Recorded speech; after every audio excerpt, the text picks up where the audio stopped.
أعوذ بالله من الشيطان الرجيم. بسم الله الرحمن الرحيم.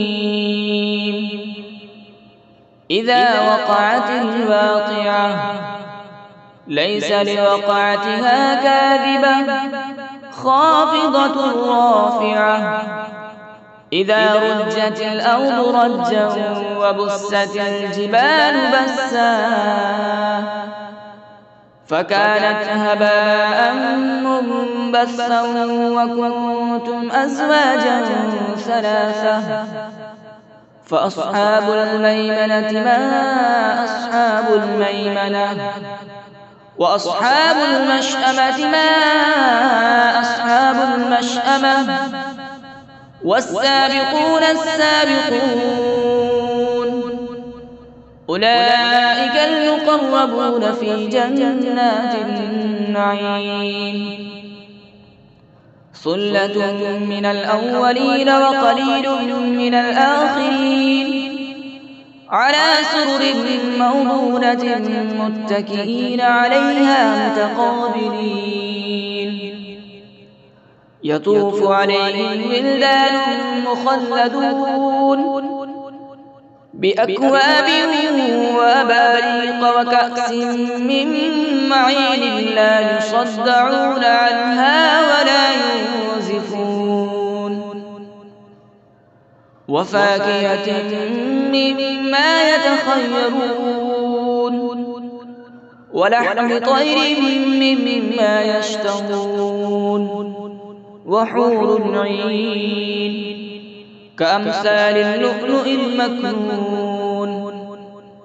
جزاء بما كانوا يعملون لا يسمعون فيها لغوا ولا تأثيما إلا قيلا سلاما سلاما وأصحاب اليمين ما أصحاب اليمين في سدر مخضود وطلح منضود وظل ممدود وماء مسكوب وفاكهة كثيرة لا مقطوعة ولا ممنوعة وفرش مرفوعة إنا أنشأناهن إنشاء فجعلناهن أبكارا عربا أترابا لأصحاب اليمين ثلة من الأولين وثلة من الآخرين وأصحاب الشمال ما أصحاب الشمال في سموم وحميم وظل من يحموم لا بارد ولا كريم إنهم كانوا قبل ذلك مترفين وكانوا يصرون على الحنث العظيم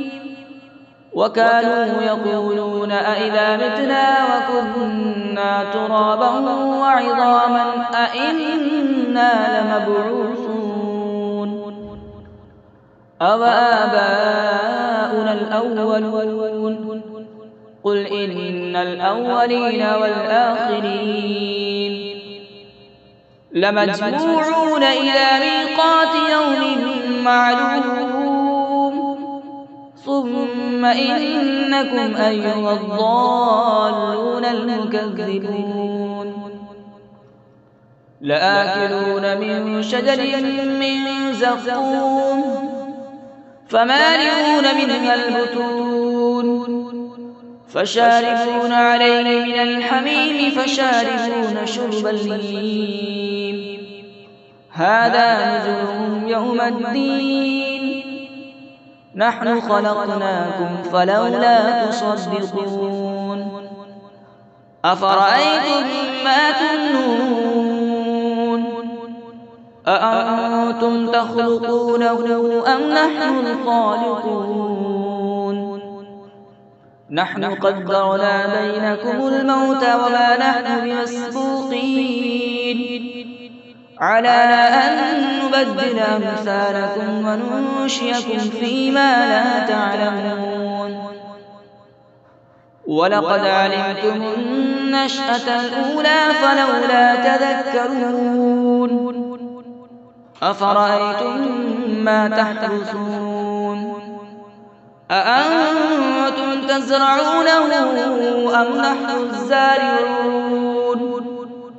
لو نشاء لجعلناه حطاما فظلتم تفكهون إنا لمغرمون بل نحن محرومون أفرأيتم الماء الذي تشربون أأنتم أنزلتموه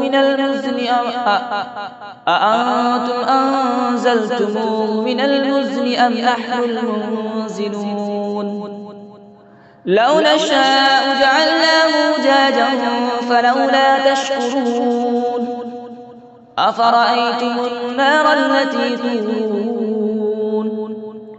أأنتم أنشأتم شجرتها أم نحن المنشئون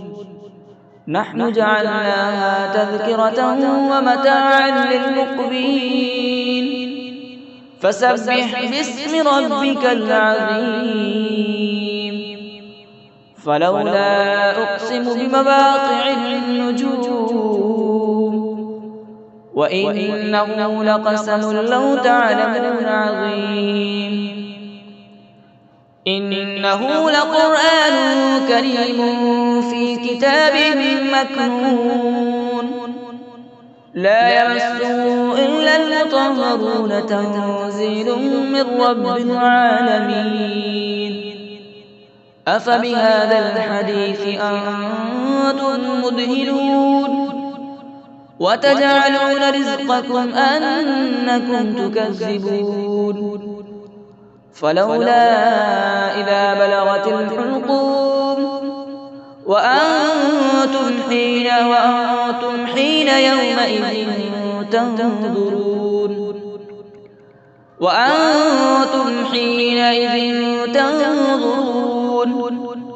ونحن أقرب إليه منكم ولكن لا تبصرون فلولا إن كنتم غير مدينين ترجعونها إن كنتم صادقين فأما إن كان من المقربين فروح وريحان وجنة نعيم وأما إن كان من أصحاب اليمين فسلام لك من أصحاب اليمين وأما إن كان من المكذبين الضالين فنزل من حميم وتسلية جحيم إن هذا لهو الحق اليقين فسبح باسم ربك العظيم صدق الله العظيم.